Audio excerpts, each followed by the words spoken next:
दोस्तों, स्वागत है आपका आपके अपने यूट्यूब चैनल लीगल पॉइंट पर। मैं हूं रंजना ठाकुर। आज हम दिल्ली हाई कोर्ट के एक बहुत ही महत्वपूर्ण और ताज़ा फैसले पर चर्चा करेंगे जो क्रिमिनल प्रोसीजर कोड की धारा 251 और समन ट्रायल में डिस्चार्ज के मुद्दे को बहुत ही गहराई से साफ करता है। अगर आपने अभी तक हमारे चैनल को सब्सक्राइब नहीं किया है तो प्लीज़ वीडियो के नीचे दिए गए लाल बटन को दबाकर सब्सक्राइब कर लें और हमारे लीगल अपडेट सबसे पहले पाने के लिए बेल आइकन को जरूर दबाएं। सबसे पहले जानते हैं इस केस का नाम और इसकी जानकारी। केस का नाम है tulip multi speciality hospital private limited versus Akhil Saxena and others. Court Delhi high court. Case number criminal revision petition number 235/2023। Justice माननीय जस्टिस अमित महाजन। फैसले की तारीख थी 5 जनवरी 2026। दोस्तों, मामला कुछ यूँ था कि ट्यूलिप मल्टी स्पेशलिटी हॉस्पिटल ने अपने पूर्व निदेशकों मीन्स एक्स डायरेक्टर्स के खिलाफ एक शिकायत दर्ज कराई थी।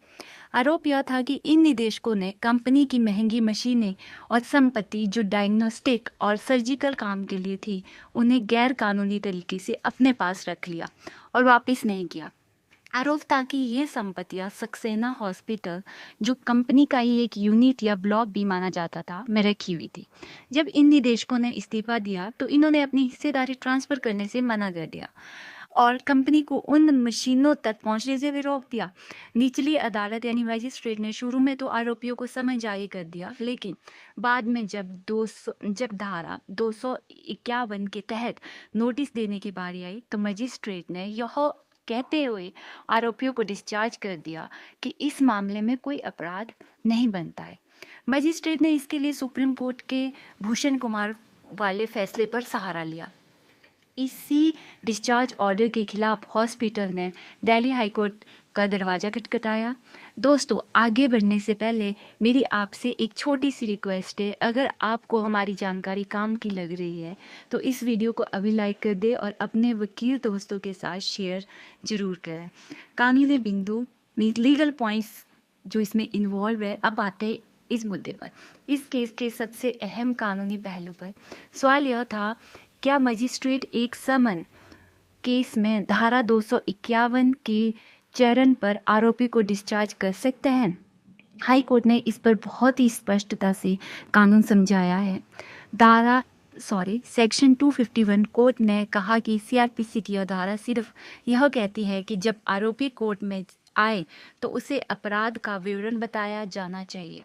यह धारा मजिस्ट्रेट को आरोपी को डिस्चार्ज करने या मुकदमा ख़त्म करने की शक्ति नहीं देती है। समन ट्रायल बनाम वारंट ट्रायल। कोर्ट ने समझाया कि वारंट केस में धारा 239 के तहत डिस्चार्ज का प्रावधान होता है, लेकिन समन केस में अकॉर्डिंग टू चैप्टर 20 में डिस्चार्ज का कोई स्टेज नहीं होता। समन वापस नहीं लिया जा सकता। सुप्रीम कोर्ट के अदालत प्रसाद और सुब्रमण्यम सीतू रमन के फैसले का हवाला देते हुए कोर्ट ने कहा कि एक बार जब मजिस्ट्रेट समन जारी कर देते हैं तो वे अपने ही आदेश को रिव्यू या रिकॉल नहीं कर सकते। अब मैं आपको बताती हूँ रेशियो डिसिडेंडाई और इन्वर्जन टेस्ट। मजिस्ट्रेट ने जिस भूषण कुमार केस का हवाला दिया था, हाई कोर्ट ने उस पर इन्वर्जन टेस्ट लगाया। इसका मतलब होता है कि अगर इस फैसले से वह पैराग्राफ हटा भी दिया जाए तो भी नतीजे पर फ़र्क नहीं पड़ता है, इसलिए वह सिर्फ एक टिप्पणी थी, कानून नहीं था। बड़ी बेंच के फैसले यह साफ करते हैं कि समन केस में डिस्चार्ज नहीं हो सकता। अगर आपके मन में इस केस से जुड़ा कोई भी सवाल है तो नीचे कमेंट बॉक्स में लिखकर हमें ज़रूर बताएं, हम जवाब देने की पूरी कोशिश करेंगे। अंत में दिल्ली हाई कोर्ट ने क्या फैसला सुनाया? हाई कोर्ट ने माना कि मजिस्ट्रेट ने धारा 251 के स्टेज पर आरोपियों को डिस्चार्ज करके गलती की है। कानूनन समन केस में संज्ञान लेने के बाद मजिस्ट्रेट के पास डिस्चार्ज करने की शक्ति नहीं है। नतीजन हाई कोर्ट ने रिवीजन पिटीशन को स्वीकार कर लिया और मजिस्ट्रेट के उस आदेश को रद्द कर दिया। मामले को वापस मजिस्ट्रेट के पास भेज दिया गया और अब 16 जनवरी 2026 को आगे की कार्रवाई होगी।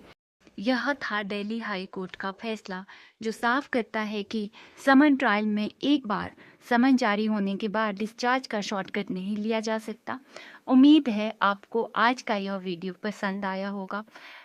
जानने से पहले लीगल पॉइंट को सब्सक्राइब करना ना भूलें और बेल आइकन जरूर दबाएं ताकि कोई भी लीगल अपडेट मिस ना हो। मैं रंजना ठाकुर मिलूंगी आपसे अगले वीडियो में एक और महत्वपूर्ण कानूनी जानकारी के साथ। तब तक के लिए जय हिंद।